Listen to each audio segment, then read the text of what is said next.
안녕하세요. 파이어족 대파입니다. 파마입니다. 오늘은 일정한 장소에 구애받지 않고 일을 할 수 있는 디지털 노마드에 관해서 한번 이야기를 해볼게요. 디지털 노마드가 뭐죠? 디지털 노마드에 대해서 제가 좀 알아봤어요. 네. 그랬더니 프랑스 경제학자 자크 아탈리가 1997년 21세기 사전에서 처음 소개한 용어더라고요. 주로 노트북이나 스마트폰을 이용해서 장소에 상관하지 않고 여기저기 이동하면서 업무를 보는 이 일을 일컫는다고 하네요. 네이버 지식백과에서 보면은 디지털 노마드는 시간과 장소의 구애 없이 일하는 디지털 유목민의 하루는 일하는 중간에 서핑을 즐기기도 하고 네. 어느 날은 비가 내리는 창밖 풍경을 보면서 작업을 하기도 하고 또 다른 날은 로마 콜로세움 근처에서 관광객을 바라보며 일을 하기도 한다라고 꿈 같은 얘기가 되어 있네요. 맞아요. 그 디지털 노마드에 대한 로망이 네. 저도 일을 할 때는 있었거든요. 좋은 것 같아요. 장소에 구애받지 않고 시간에 구애받지 않고 일을 할 수 있다? 굉장히 장점인데요. 그쵸. 그리고 요즘 이제 사람들이 디지털 노마드에 관해서 다루는 영상이나 이런 것들이 많아서 거기에 대한 환상을 많이 가지고 있는 분들이 있더라고요. 네. 근데 과연 디지털 노마드의 삶이 그런 환상적인 부분만 있느냐? 제가 이제 얼마 전에 잡지책에서 네. 이런 거를 읽은 적이 있어요. 잡지사의 에디터가 디지털 노마드에 관해서 글을 쓰려고 했던 거죠. 네. 그래서 이제 본인이 편집자한테 어떻게 하면 좀 더 리얼하게 이 디지털 노마드의 삶을 접을 수가 있을까를 고민하다가 편집자한테 자기가 한 달 정도 이 노마드의 삶을 살아보겠다. 이렇게 제시를 한 거예요. 그러면 확실히 알 수 있겠네요. 네, 편집자도 좋은 생각이라고 네. 이제 회사에서 다 지원을 해주고 한 달 동안 그 꿈에 그리는 디지털 노마드 삶을 살기 시작하죠. 아유. 네, 그래서 이제 여행 가방을 뿌려가지고 본인이 발리로 날아갑니다. 아, 회사에서 디지털 지원도 노마드는 해주니까 발리지. 좀 빵빵하고 그래서 좋은 호텔에다가 풀빌라도 있고 바로 이제 밖에 해변에 나가면은 막 시뷰 있잖아요. 쫙 펼쳐지고 그런 곳에 딱 갔어요. 조건이 아주 좋은데요. 네, 일은 해야 되잖아요. 디지털 노마드니까. 우리가 생각하는 딱 그런 화면 있잖아요. 바다가 펼쳐져 있고. 예, 바다가 있고 여기 음료수요 하고 음료수 한 잔 딱 시키고 색깔 들어간 음료. 맞아요. 모히또 같은 거.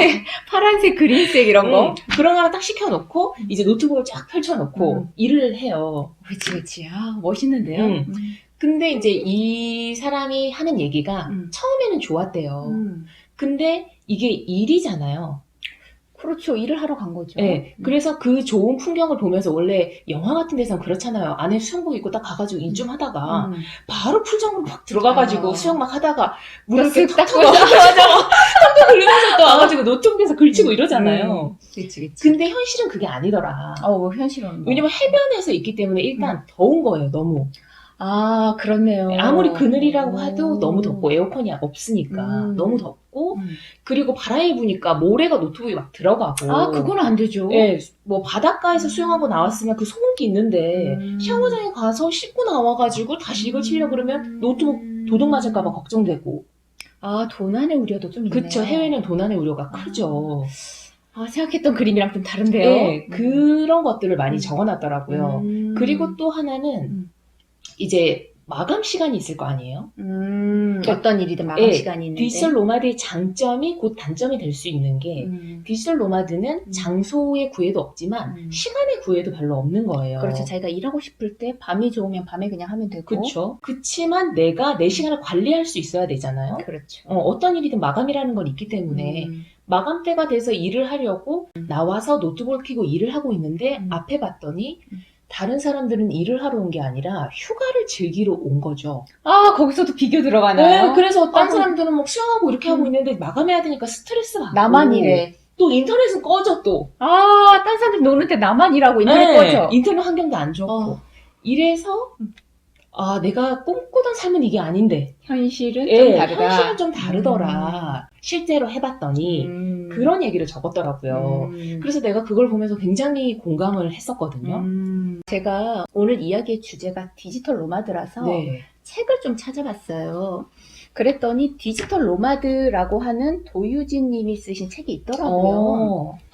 근데 이제 여기는 디지털 노마드에 대한 뭐 소개도 있고 음. 뭐 이렇게 있는데 거의 끝쯤 가면 디지털 노마드 환상 너머 디지털 노마드의 회색지대라고 해서 약간 단점도 좀 나와져 있어요. 예. 뭐 환상과 꿈파리라고 하면서 이 환상과 부분에 꿈파리. 네, 어. 이 부분에 조금 인상적인 구절이 있어서 음. 제가 조금 읽어드릴게요.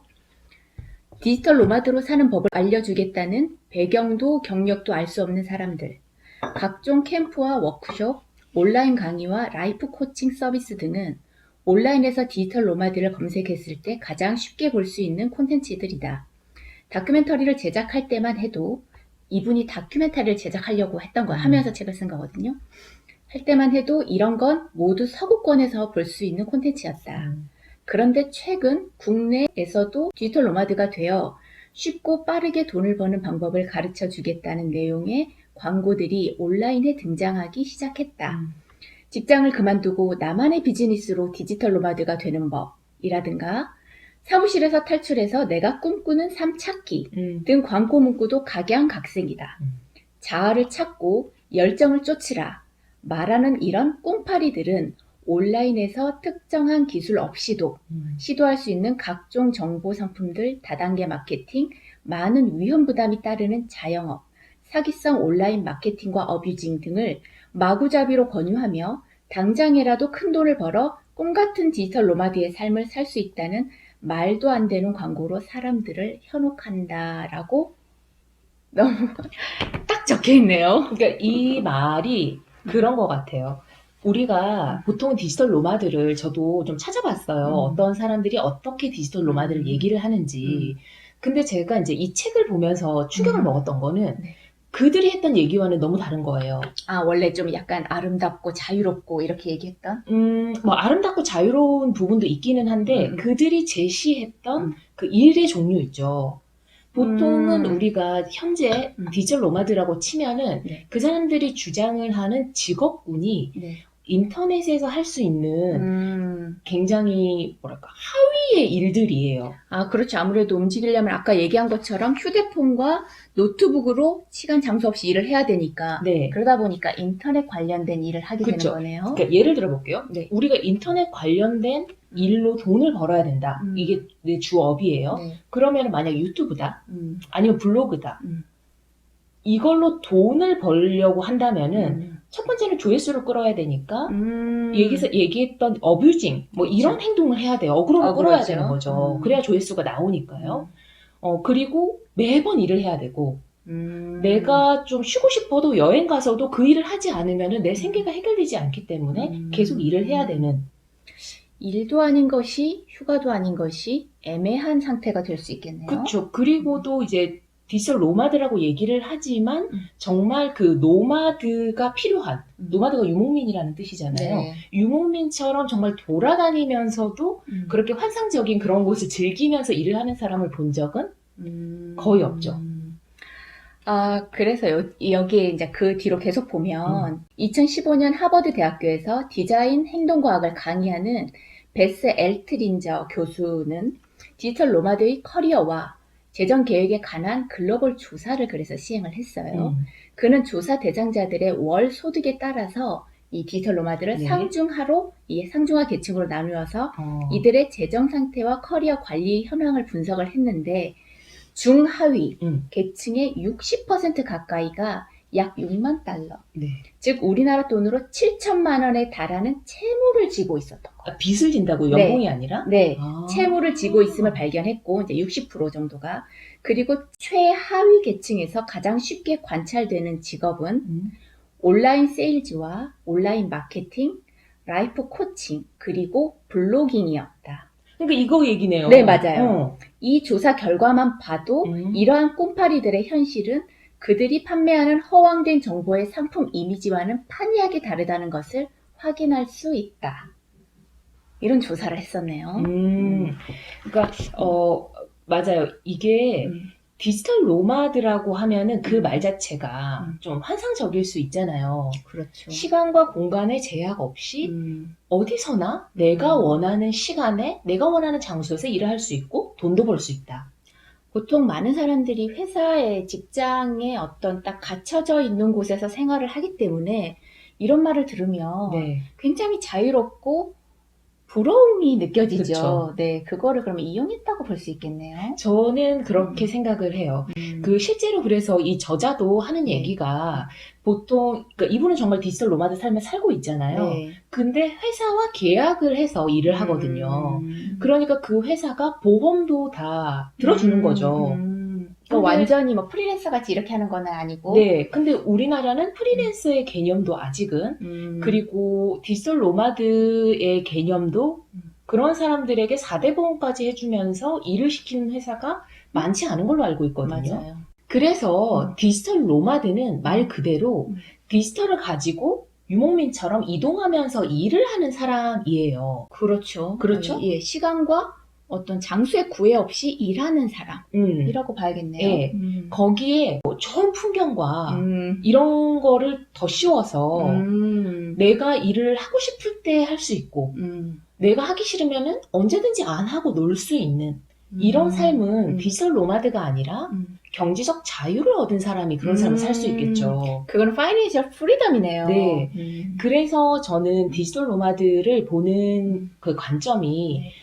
파이어족을 준비하시는 분들은 이 디지털 노마드라는 말에 현혹되지 말고 만약에 본인이 직장을 다니고 있으면서 부업으로 SNS나 뭐 콘텐츠 투자를 할 수 있잖아요. 할 수 있죠. SNS를 부업으로 하다가 좀 잘 될 수도 있죠. 그렇죠. 좀 잘 될 수도 있죠. 그렇다고 해서 일을 그냥 그만둬 버리지 말고 네. 목돈을 마련할 때까지는 FI를 달성할 때까지는 직장을 그만두지 말고 흔들리지 않았으면 좋겠어요. 네. 그런 노파심에서 저희가 이번 영상을 다뤄봤어요.